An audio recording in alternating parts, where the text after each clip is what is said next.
الحمدللہ رب العالمین والصلاة والسلام علی رسول الکریم اما بعد فاعوذ باللہ من الشیطان الرجیم بسم اللہ الرحمن الرحیم۔ اسلامی بہنوں، ساس اور بہو کا رشتہ ایک ایسا رشتہ ہے جن کی جن سب طرح خاصیت جذبات ہے کر ان دونوں ایک دوسرے کے بعد برابر درجہ رکھتے ہیں، پھر ان دونوں میں لڑائی جھگڑے جاری رہتے ہیں۔ حالانکہ ساس اپنے پسند کے مطابق بہو تلاش کرتے ہیں، مانگنے کے وقت ساس بہو کا عیدی تہواری دیا وغیرہ سنواتی رہتی ہے، بہو چاؤ سے اسے بیاہ کر اپنے گھر لاتی ہے۔ بہت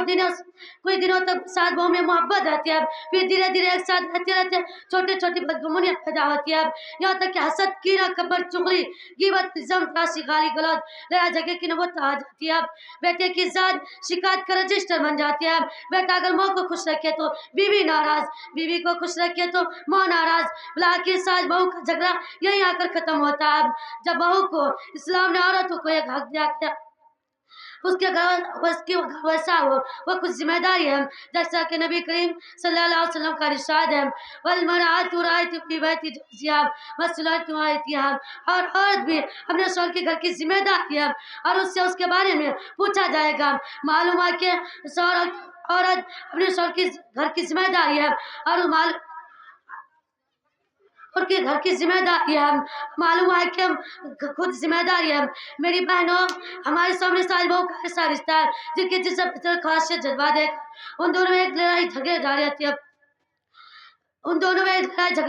ہے، بہو کی پھیلاتے ہوئے جھگڑے کو ختم جا سکا۔ اگر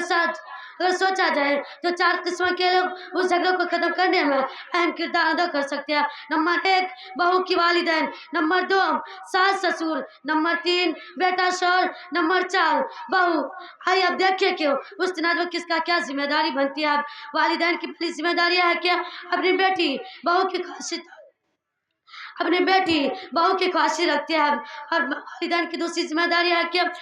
بیٹی کو نکاح کے بعد یہ بتائے کہ وہ پرائی کے گھر نہیں بلکہ اپنے شوہر کے گھر جا رہی ہے، اس کے گھر کو اپنا گھر سمجھے، اس کے باپ کو باپ، ماں کو ماں، بھائی کو بھائی، بہن کو بہن، ہر ایک کا احترام کرے، بڑوں کی عزت کرے، چھوٹوں کے ساتھ پیار و محبت سے پیش آئے، بطور خاص ساس سسر کی فرمانبرداری اور نافرمانی سے پرہیز کرے، کیونکہ حدیث کے اندر صلی اللہ علیہ وسلم کا حکم دیا گیا ہے جس کو پسند ہو کہ اس کی خوشادگی اور عمر میں برکت ہو، جس سے چاہے کہ اس والدین کو اس مثال کا احساس کرے، فکر کرتے ہوئے تباہی سے بچائے۔ لیکن افسوس، صدا افسوس، آج والدین نے اپنے اولاد کو دینی تعلیم کا فرض چھوڑ دیا، دنیائی تعلیم کو بے لگام چھوڑ دیا، جس کا نتیجہ یہ ہے کہ والدین کو فرمانبرداری نہ فرمان کرے، کیونکہ ساس سسر کی فرمانبرداری نہیں کرے، فرمانبرداری خدمت گزار نہیں رہے تو ساس سسر کی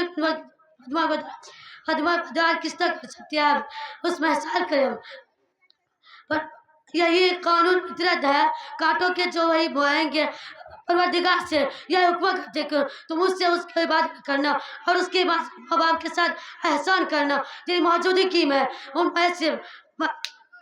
میں سے یا ان دونوں بڑھاپے میں پہنچ جائے تو ان کے آگے ابتک نہیں کرنا اور نہ انہیں ڈانٹ ٹپٹ کرنا، ان کے آگے بات چیت احترام سے کرنا، عزیز اور محبت سے پیش کرنا۔ اور دعا کرتا ہوں کہ اللہ رب العالمین ہم سب کو اپنی ذمہ داریوں کو ختم کرنے کی توفیق عطا فرمائے اور ساس بہو کی جھگڑے کو ختم کرنے کی توفیق عطا فرمائے اور پرسکون زندگی نصیب عطا فرمائے، آمین۔ وما علینا الا البلاغ المبین۔ السلام علیکم و رحمۃ اللہ وبرکاتہ۔